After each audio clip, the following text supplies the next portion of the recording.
You are looking at Julian's pronunciation guide, where we look at how to pronounce better some of the most mispronounced words in the world, like this other curious word. But how do you say what you're looking for today? Let's learn how to pronounce these two words in English once and for all correctly. The top word here, the spelling is F-O-U-R. This is the number 1, 2, 3. 4 is the British English pronunciation, 4.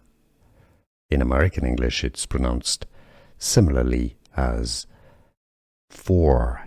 4 American English or 4 British English. Now, the bottom word here is a preposition or sometimes a conjunction in English, and pronounced exactly the same way.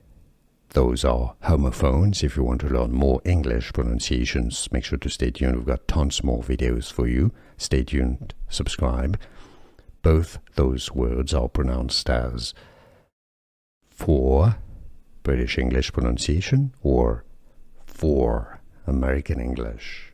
Here are more videos on how to pronounce more confusing words and names too many mispronounced. Like this video if you found it useful. I appreciate your support. I'll see you soon and thanks for watching.